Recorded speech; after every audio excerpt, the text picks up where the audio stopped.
Hi, this is Eddie Deezen. You're listening to Breaking the Fourth Wall. I was Mandark in Dexter's laboratory. Ha ha ha ha ha ha ha ha ha.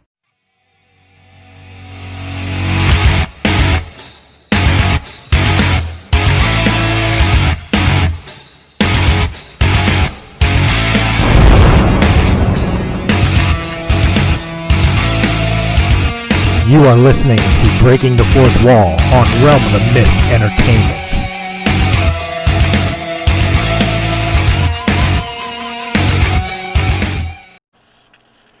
Hey, what's up, guys? Christopher Stolle. Welcome back to another episode of Breaking the Fourth Wall podcast. This one's going to be interesting because, as you guys may know from Realm of the Mist Entertainment, our other show, It Had to Be Said with Venus, we actually sat down with and talked to a male escort. This time around, I get to, Venus, guess what? I get to update, one-up you here. I'm talking to an internet adult star. This person is a person who is on OnlyFans and many other, and we'll dig into other places as well. And I've always been curious to get into the mind frame of people who perform in those fields. So, without further ado, the lovely and talented and very friendly Ella Barnett, or Ella Barrett, excuse me, Ella Barrett. Ella, how you doing today? Hello, thank you for having me. And thank you. I don't know why. The whole entire time I was setting up the show today, I kept saying I'm going to call her name Barnett. I know I'm going to say Barnett. Barnett is correct. Is it correct? That's right. Oh. See, I screwed myself up trying not to screw myself up. No worries. All right, so obviously we got to start where we start. And this is a question, ironically enough, this is a question I ask anybody in any walk of life, because I interview anybody on this show, from the guy down the street to movie stars, publishers, and all that. What made you get into the field you got into? Well, it was something that, the sex industry is something that I have been involved with on and off since I turned 18, in various forms, stripping, escorting for a little while, and then about a year ago, I started toying with the idea of entering the OnlyFans world for a number of reasons. At that time, it was primarily due to my I'm just an exhibitionist, and I thought it would be fun to have somebody watch, and why not get paid for something that I love to do. And then during the COVID situation, I lost one of my daytime jobs, typical vanilla job. Right. And so I put the idea into fruition and was initially just hoping to make enough to replace that lost income, and have been really pleasantly surprised at how it's taken off. And yeah, wishing that I had done this sooner. Well, I unfortunately have not explored any of those sites or anything. My wife would kill me. But from the research that I did before, I usually always research before shows. Right. You're not just like one of those voyeurism type things that you see on for sake of argument, I'm trying to think of those ones where you pay to watch somebody just masturbate. You know what I mean? You're not one of those, like, you actually do like the full on hardcore sex acts on camera. Is that correct? Yeah. Yes, I do, and I think that's part of why I've been popular. A lot of my fans have told me, because I try to ask, what makes me different, what makes me stand out, so that I can do more of that and be more successful. And a lot of the feedback that I've gotten is that I actually have full-length sex videos. I don't just have, like, here's a minute of me diddling myself in the shower. I do have that also. Right. But I have full-length sex videos. I try to come up with creative, interesting ideas, that I haven't seen before, and definitely more hardcore, things, whatever that may be. So I've had 2 new things that were firsts for me that I managed to record for the OnlyFans, and so then having that hardcore aspect as well as it being like my virginity with it was a big hit. For instance, like fisting, it was something I had never done. I was like, no way, I don't think I could do that. And then I got in a situation, and I was like, oh my God, I think this is going to happen. Freeze, where's the camera? And so I made sure to get it on film. And yeah, it's been very fun and exciting. And currently I'm so OnlyFans ranks you based on the amount of income that you generate over the past 30 days. Okay. And so I'm currently in the top 5%, which is something that was very exciting. And obviously that's just for the OnlyFans. That doesn't include the money from Snapchat or the other venues as well. Let's see, that brings up a couple good points. I've got a couple questions there. First and foremost, I have to tell the moms and dads out there, see, Snapchat is not for your young little boys and girls. Right. I caught no, my it's not. caught my 12-year-old with a Snapchat account. I said, I know what that's used for.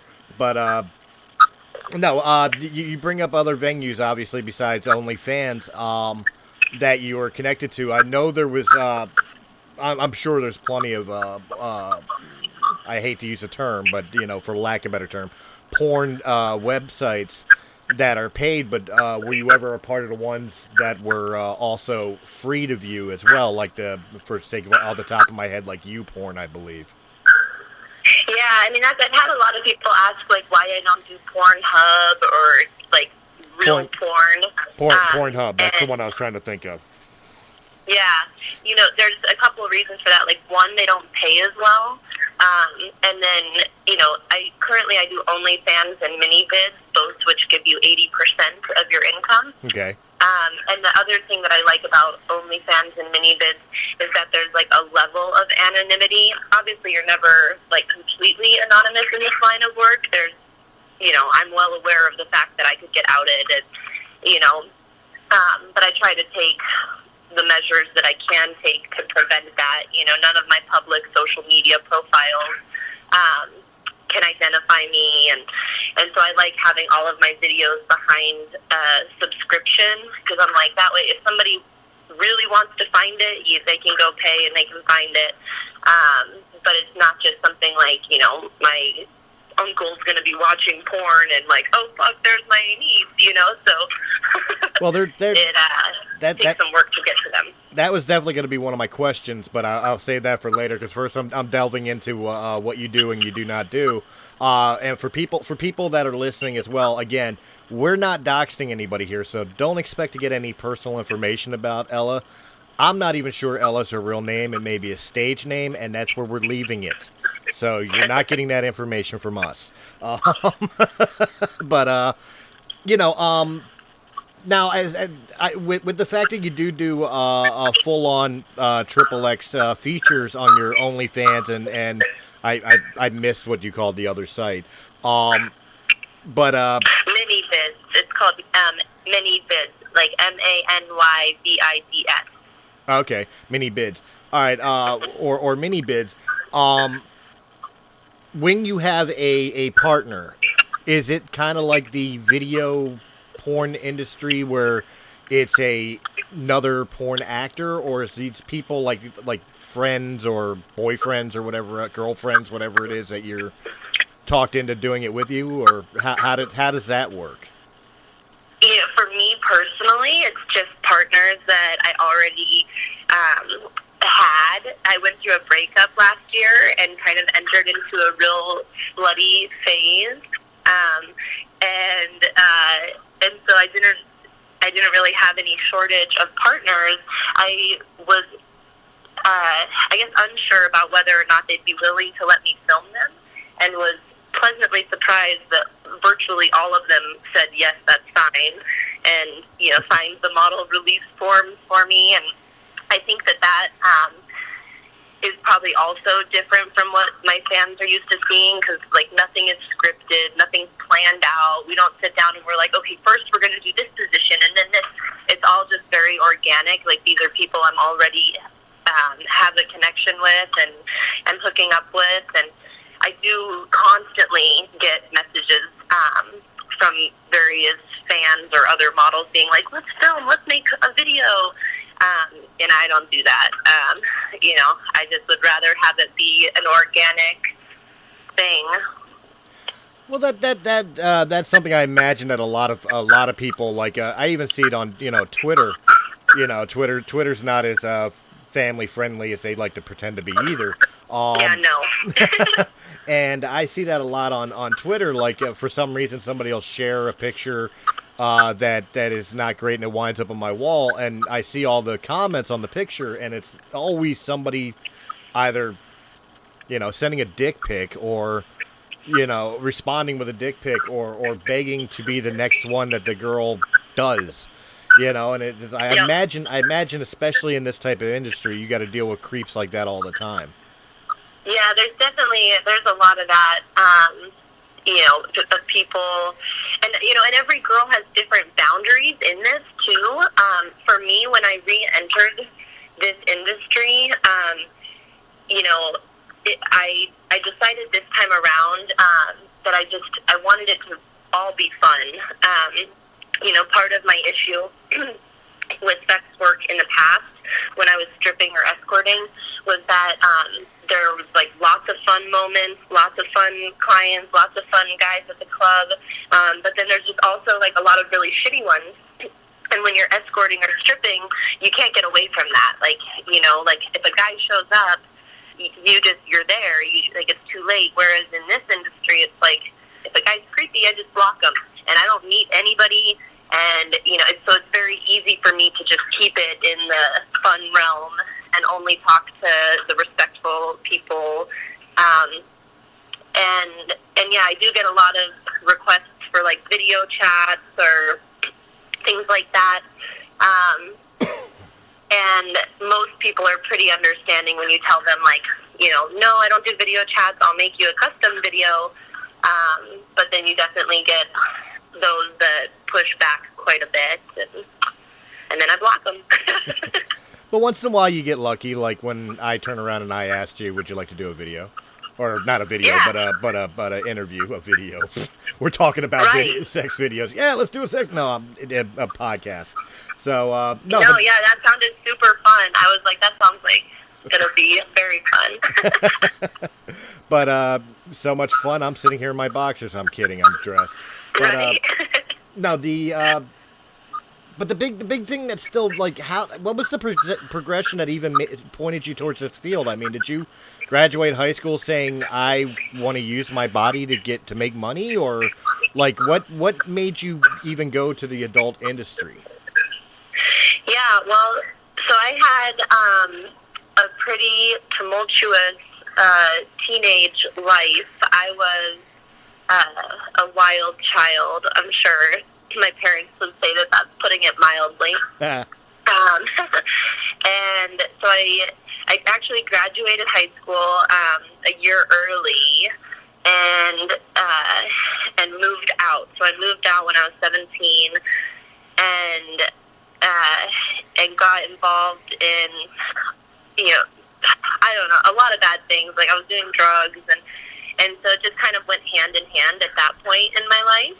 Okay.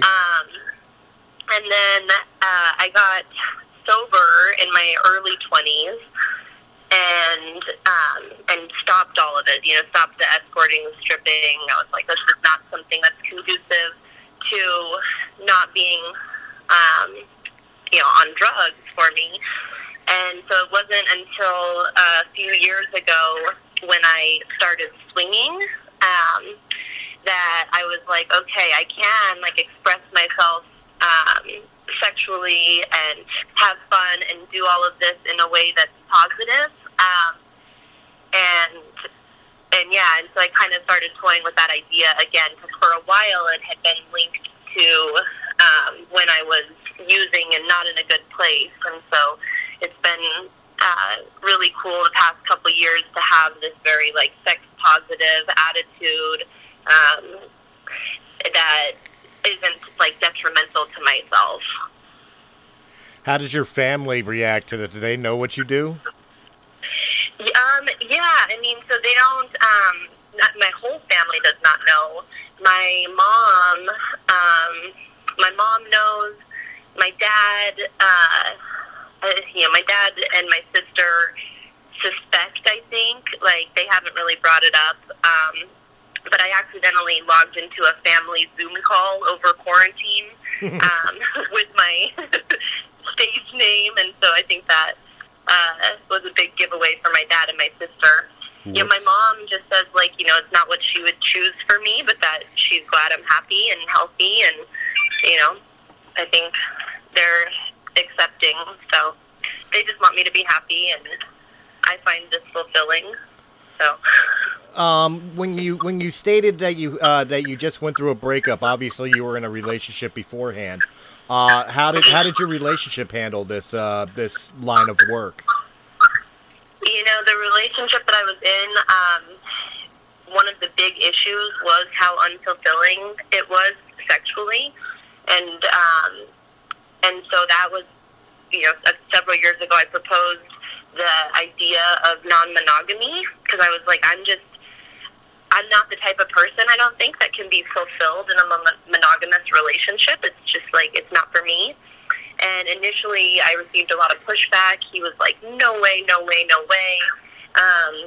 And so we went to couples counseling, and the therapist helped him, you know, toy with the idea, and he got on board. And once we started doing it, I think he also saw how fun it was and was very much supportive of it all. Now, when you say when he started doing it too, were you talking about the swinging, or are you talking about the pornography? Yeah. Okay.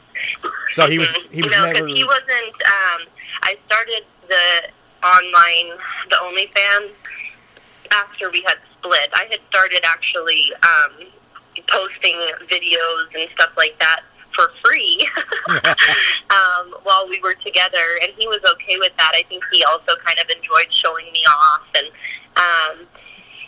all that, but it wasn't until after we split up that I was like, you know what? Not only should this be fun, but I should capitalize on this. Well, I mean, to be fair, everybody's got a little porn star in them. I'd be lying if I said I've never made a video with significant others or whatever. So I've never posted them. It's fun. I've never posted them, but I've done them. Well, if you want to start an OnlyFans, you can use my referral link. Nobody wants to see my old fat ass anywhere. People want to see everything. That's the other thing that I was shocked about, you know, and I think part of what I held off on for so long is I was like, why would anybody pay for porn? You know, I didn't understand it. I was like, you know, yeah, I'm cute, but there's a million cute girls out there, and I just like, and nobody's going to actually pay for this. You're not going to actually make any real money. You know, I figured girls were making like a couple $100 a month or something, maybe.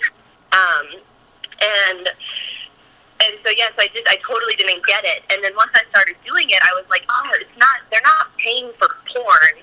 They're paying for, like, the connection. They're paying for the fact that, like, I'm a real person, you know? I'm not just some porn star with a script. Like, I'm a real person. These are real people that I'm having sex with, and I'm, like, allowing people to have a little window into that. And, you know, for my, you know, I don't have time to reply to my messages on Facebook, like, unless it's something out there, like, hey, you want to do a podcast? But for the most part, like, I don't reply to my social media messages. But for the paying customers, I always respond and, like, build sort of a genuine connection with these people. So it's definitely, it makes more sense to me now. Well, you bring up a very good question there with the, and this is where we get into the economics portion of the show. I don't want to know like numbers or figures or something like that, but is it lucrative? I would imagine like pay to time invested ratio I would imagine for something like this, like you have to spend hours on at times butt naked in front of the camera to try to come up with a livable wage. Is that how it is, or can you get away with say one showing a week and pay all your bills and live comfortably? Like how is the pay for something like this? I mean, it's you see me trying to be vague, so I don't have to ask you. It, without going specifically into numbers, I mean, so like I said, I'm in the 5th percent. The girls in the top 1%, I mean, there are some of them making millions of dollars a year. Really? There's a time management piece that is tricky. I would say the part that takes the most time is actually not the filming and the uploading of my own content. It's the networking with other girls and the promoting. That's the more time-consuming part.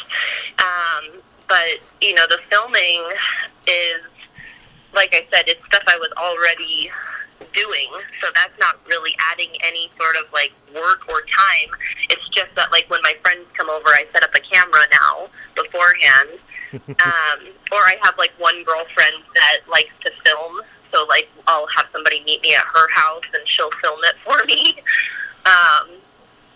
But, so that piece really isn't too time-consuming. And then, today I'm going to go do a photo shoot, but again, I'm, taking a girlfriend with me, and it doesn't even feel like work. The part that feels like work is the promotion piece. And, yeah. And that, I spend probably, I probably spend 2 hours a day working on stuff that's not filming. Well, you bring up a very good point. A lot of people with the podcasting community, for example, a lot of people that come into this don't realize how much work there is to actually doing the podcast. And it's not sitting here doing the show, or in this case, the interview. This is the easy part.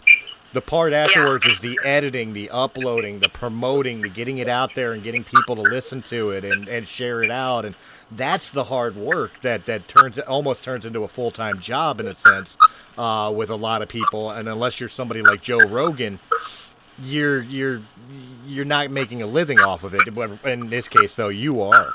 But I mean, with the I won't lie, my mind went to a very dirty place when you were talking about networking with other girls. I'm like, in this field, is that like threesomes or? No, it's honestly, so what it is, it's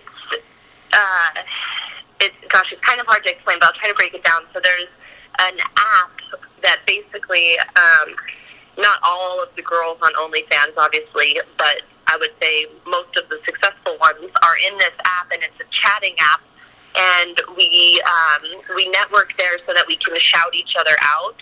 So, I'll find girls who are similar to me. I'll be like, oh, this girl's young and has an alternative look, and she posts explicit content, and, so then she'll post my little teaser video, and I'll post her teaser video. That way we can get some overlap of our fans. Right.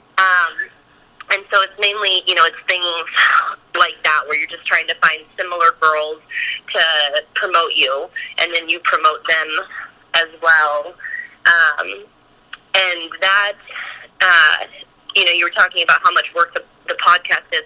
For the OnlyFans, it was the same way. The first few months that I started it, I was putting way more time into it because I didn't have, a lot of the girls that start out are already social media influencers or things like that, and so they have a big following already that they can just convert into paying fans. Right. And I didn't have that, and so it was trying to build my social media following, and definitely, just took a lot more time initially to get it up and running. Now that it's up, it's that maintenance piece is not quite as time consuming. Well, I gotta go this way here. You've been doing this for at least a year now. You said, if I was understanding correctly, the OnlyFans and stuff, and obviously beforehand you were doing it, but not necessarily on camera, at least not getting paid for it. So I gotta ask, any funny stories or mishaps that happened that wound up getting published? Yeah, well, so it's only been since March that I've been doing the OnlyFans and getting paid for it. Okay, good. I stand corrected. But yes, I do have stories. A week after I started, literally 1 week after I had posted my first video, I'm walking a sort of downtown cool area of Denver with one of my girlfriends, and we got some food, and we're walking back to her place, and this guy goes by on a bike and looks at us, and then he turns around, comes back, he parks his bike, and he's like, Ella!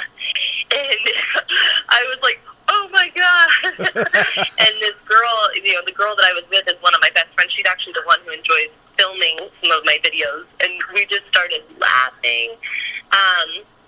And, it was 1 week, and he had recognized me, and he stopped, and he, wanted to take a picture, and so we, took pictures. It was... He was respectful and all. He wasn't sex crazed, rapey. He was just, oh my God, I just watched the video. He was totally respectful. Yeah. So it was definitely pretty funny, and then, I guess what else? What other stories? Recently, I've started doing group dick ratings. Are you familiar with what a dick rating is? Probably not, because I wouldn't rate very high. No, no, I don't know what it is. I had no idea this was a thing either until I started, but men will send a picture or a video of their dick, and then they pay you to rate it. And so, you can tell them, I love the girth, but, it's too short, or, whatever it may be.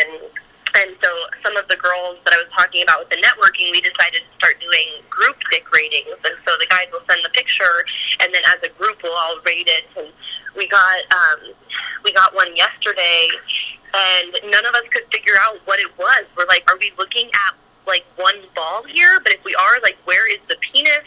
Or is this the penis somehow bent? And the comments were, somebody was like, it's a 1 out of 10. It looks like a baldy hamster.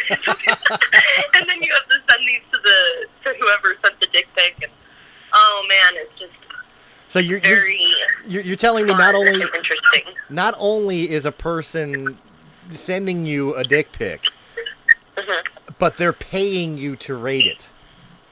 Correct. Wow. Yeah. Yeah. Yep. Wow. They want to know what they're working with. And, and it's funny, too, because I always assumed that guys would always just want to have their ego stroked a little bit. But there's, a lot of guys, like the guy that sent that particular photo in, who made it clear that he's, is into small penis humiliation. He wants to be told how terrible his dick is. And that, gets him off. So, yeah, the number of, fetishes and stuff that I've encountered are awesome. That mind-blowing and really fun what people are into. That I was about to say that totally blew my mind that you said that some guys are actually into small dick humiliation, because the world I grew up in, if you weren't packing, you were scared to go into the high school shower because of the ridicule. Nobody was into being the small package guy. You know what I mean? So. Yeah, and I'm not trying to rag on anybody that may be small package. Just I've never known anybody to ever be proud to be not equipped. Yeah, no, it's funny though, and it's been really eye opening for me, not just in that area, but in terms of what the guys are into. There's a lot of, I guess when I think of, your stereotypical idea of beauty or whatever, that is what I assumed people would pay for. But there are, women in their 50s and 60s doing this that are really successful. There are, very overweight women doing this that are super successful. There's just, people are into so many different things, and it's cool to see in real life, hey, look, not everybody wants your little, blonde Barbie doll type, All right, well, you said with the networking and all that and shouting out of each other and everything else, obviously you're on something like OnlyFans to make money and have people watch you, but are there any that you subscribe to? Is there any girls or guys that you turn around and it's like, you know what? I like watching you work too. You know, I don't currently pay for any. I did accidentally pay for one. That was another. My credit card thing was like, you subscribed, and I was like, how did I do this? So I'll do, I'll trade free trials with other people, which is really great. And I have some of my favorites that I really enjoy. There's, Peter Pound, Celeste Storm, who else?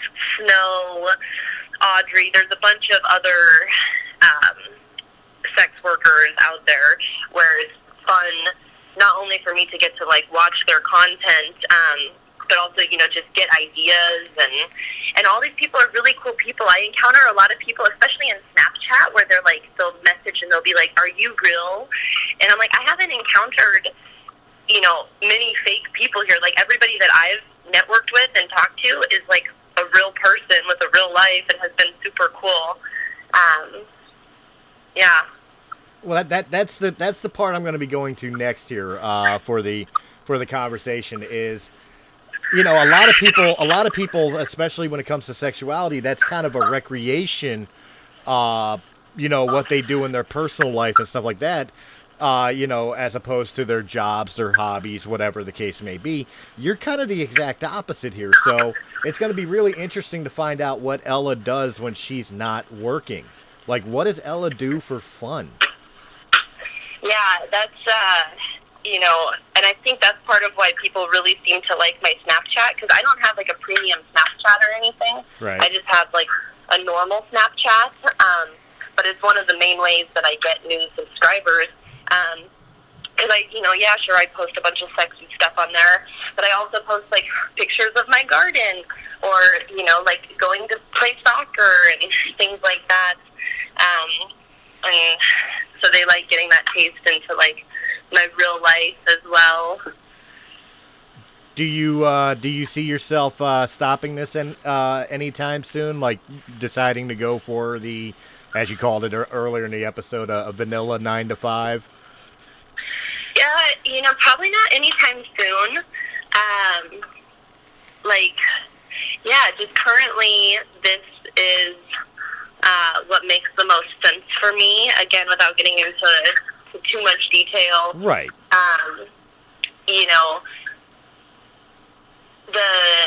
My situation currently, my schedule is just really tight and doesn't have a lot of flexibility. And so having a job where I can just completely make my own hours and have fun is really ideal. And I've never really been great at the whole employee thing, I guess, for lack of a better explanation. I just like to do what I like to do, and I don't do a great job just following orders and doing shit for because other people tell me to do it. At some point, so I'm wrapping up my degree right now, and so when I'm done with that, I might try to move into that field. But I also might just continue my education there or keep doing both. I was really concerned about, initially I was really concerned, I'm like, what about, if people find out, the stigma, whatever, and at this point, all my friends know what I'm doing, my parents know what I'm doing, and if people find out, it's just, so what, I had sex, everybody does. The only difference is that I put it on the internet. I don't know. So I think I'll probably keep doing it for a while, just because it is such a fun way to make money. And well, I'll tell you what, I've got two podcasting friends.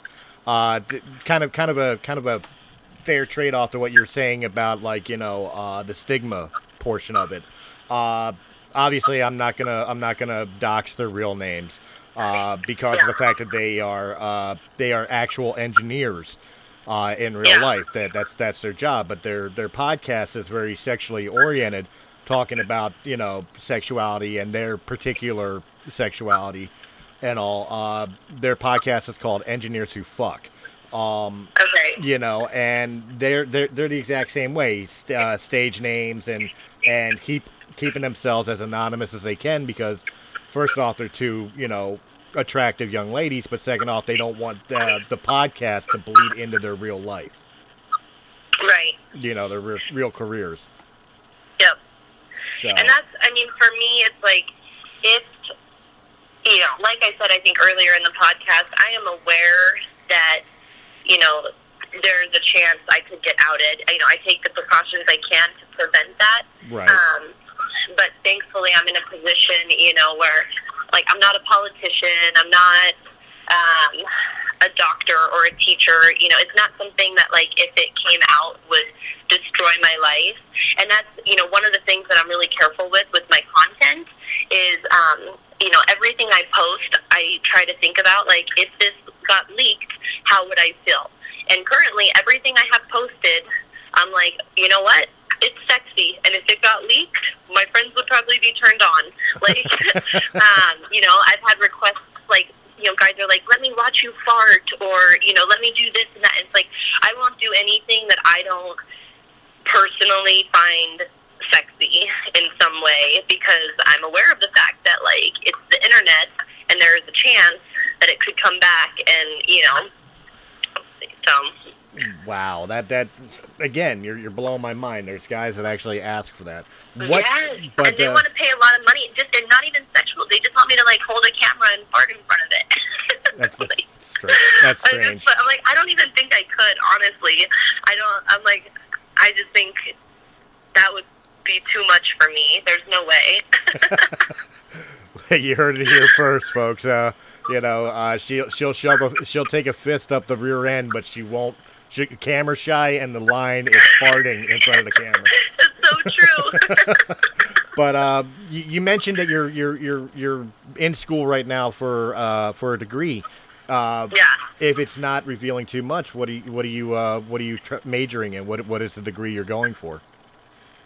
Psychology. Okay. So, yeah, I've been working on it for a while, but I'm in the home stretch now.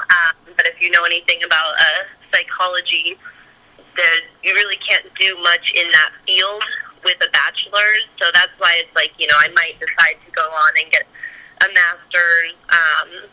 We'll just kind of see how I feel once I wrap it up. You know, when I started the OnlyFans, I really just kind of thought it would be like a placeholder. I did not expect to make the kind of money that I've been making, and so when I began it, I didn't see it as like a real feasible way to live, but it's like I can pay my mortgage, I can do, you know, buy my food, I can everything that I need to do, I can do with this, and have extra to save. I actually just started like an S Corp to pay the taxes and do all this. I'm having to like deal with accountants and stuff now. Like, it's very much like a legit income source. Wow. That's crazy. And as far as it's funny when you mention the psychology, it's like, you know what, I don't know much about psychology. I mean, I was a professional wrestler, so I know how to tell a story in the ring psychology, but as far as like picking apart people's minds, I would imagine this field, especially with some of the fetishes that you just described to me, I imagine you could write a book on psychology just on your experiences with the adult sex industry and some of the people that you've encountered. Yeah. There's got to be some Freudian cases. Because I've thought about for a while. I'm like, God, it would be fun to compile like little short stories about, you know, all of these, or like even, you know, when I was escorting, got so many stories there too. Just, yeah, crazy. It'd be very interesting. I'd love to share that.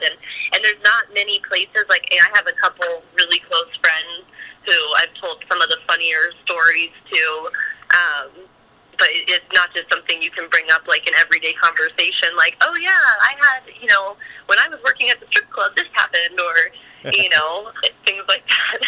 I'll give you a strip club story you'll probably get a kick out of. Tell me. I am divorced, and when I first separated from my ex-wife, I was in a very, very, very bad place. Like, just mindset-wise, I was completely screwed up. And a buddy of mine decided he wanted to try to cheer me up, and his idea to cheer me up was to drag me out to a strip club, knowing full well that I don't really care for strip clubs. To me, it's like window shopping. Why do I want to go out and pay to watch something I can't have just to go home and do what I was going to do for free with my imagination? You know, so I've never been majorly a fan, but especially with the mindset that I was in, I was like, no, I'm not. I don't want to go. I don't want to go. Well, he talked me into going. He bribed me with free drinks. He'll pay for the evening. He'll pay for the drinks. I said, fine, all right, whatever. And literally how uninterested I was in being in a strip club is the whole entire time while him and another friend of his are hooting and hollering at the girls and, you know, tipping them. I was, you know, blindly giving $1 to a girl here or there while playing Final Fantasy on my cell phone. Yeah. You know, that's how uninterested I was. And one particular stripper, I think her name was Desiree, came up to me for a tip, and I just handed it to her. I wasn't putting them in their G-strings or anything else, you know. And she could tell that I just wasn't into it and all that. She took the $1 from me, and she was just like, what are you playing? And, you know, I told her and everything else, and she just sat down, ignored everybody else, sat down with me for 45 minutes talking about video games. She knew I wasn't. Yeah, smart girl. She knew I wasn't into the whole strip thing right now. She could tell that something was bothering me, and she just sat down and had a human conversation with me for 45 minutes. Didn't try to coerce me into the back room for like a dance or anything else. And then once it was done, got up, left, and went and did her thing. But I still remember that was just that interaction that she didn't have to do this. She was probably losing money doing this, but she just sat down trying to make me feel better by having a conversation about video games. Yeah. Yeah. That's sweet. So again, it kind of shows that even in the sex industry, these people are still human beings. And yeah, that's very true. Yeah, there's lots of I mean, we're all just people, and I definitely, like, clearly there's, you know, shady people, but there's also lots of really good people, and that goes both ways, like, with the fans, too. Like, most of them, the vast majority are, like, really sweet, super nice guys, and it's, you know, I'm genuine, when I'm like, have a good weekend to them, I mean it, or, like, when I'm maintaining a conversation, like, it's sincere, because they are really good guys. Like, the creepy, shady ones are thankfully few and far between. But the as far as you're sitting down and writing, maybe not a book or a short story, but you know, this is how my mind works. I look at things as a promotional standpoint to promote your industry and your OnlyFans and everything else. You could feasibly start a blog or even a podcast talking about these crazy adventures and things. Yeah, it's definitely, you know, the blog is an interesting idea. I had thought for a while about doing a podcast, just interviewing, like, people that I knew from the sex industry, which is why it was so funny when you asked me to do this, because I was like, I've had this idea. But I'm more nervous speaking. I'm a really great writer, and I love writing, so I think that's better for me. The speaking, I feel like I'd get freaked out and flustered. Yeah, I feel better if you did the blog too, because interviewing's kind of my thing. Yeah. But right. Well, and with the podcast, I mean, you have to come up with it on the spot, and, you know, just be fast. Whereas, like, in a written form, you have the ability, obviously, to, like, edit it and perfect it and tweak things. No, that's true. That's fair. But yeah, as far as we're reaching that time, unfortunately, I would first and foremost definitely invite you back on, and hell, any of your friends that would like to maybe tell their story as well. Again, I don't discriminate here. I'll interview everybody. But yeah. Before we cut off here, I definitely want to have you give a shout out to everybody of what where they can find you if they're interested in your content, becoming subscribers or whatever else. Let them know where they can find you. And also the big question is, what's next for Ella Barnett? All right. Well, I'll start with the easy part of that, I guess. So I'm on Instagram. It's Ella Barnett 1991, or on Snapchat, Ella Barnett XXX. I'm also on Twitter, Ella Barnett XXX, and then the OnlyFans is onlyfans.com/Ella Barnett XXX. Or I have a free OnlyFans also with like some teasers, onlyfans.com/Ella Barnett free. And yeah, so that's where to find me. And if you want to talk to me and communicate with me, messaging through one of the paid platforms is the way to go. And then what's next for me? You know, a lot of the same. I'm hoping to continue coming up with, like I said, you know, creative new ideas. I have some different. I just found out one of my favorite girls in the industry, this girl Snow, who I've been networking with online for months. We've just discovered we live an hour away from each other. Oh, nice. So hopefully meeting up with her and doing some collaborations and, just continuing to try to mix it up and do fun new things and new partners and keeping everything exciting and fresh. Excellent. Well, Ella, this has been an absolute blast. I hope we kind of helped a little bit to our listeners here that may have been still looking at the adult industry as kind of taboo-ish. Hopefully we gave them a look into the world to see that it's not as forbidden of a world or as deviant of a world as some people may look at it. But I definitely had a blast getting to know you, getting to know why you do what you do and how you enjoy doing what you do. And it's been an absolute pleasure. I thank you very, very much. Thank you. Yeah, it's been fun. I'm so glad that we were able to find a time to do this. And you guys, I will catch you on the next Breaking the Fourth Wall. Hey guys, it's Chris from Realm of the Mist Entertainment. If you enjoyed this video, please hit that thumbs up button. Like, share, comment, subscribe. Check out all the other great podcasts that can be found on Realm of the Mist Entertainment's YouTube channel or our sister channel, Sounds Dicey Gaming, for all your tabletop needs. And if you prefer your podcast in audio-only format, check out Realm of the Mist Entertainment on Anchor.fm, Apple iTunes, Spotify, Pandora, or wherever quality podcasts can be heard. To our Patreon supporters, we thank you very, very much. And if you're interested in being a Patreon supporter, please go over to patreon.com/Realm of the Mist, and just $1 a month gives you exclusive content and helps our channel out greatly. Guys, again, thank you very much for joining us, and we will see you on the next episode.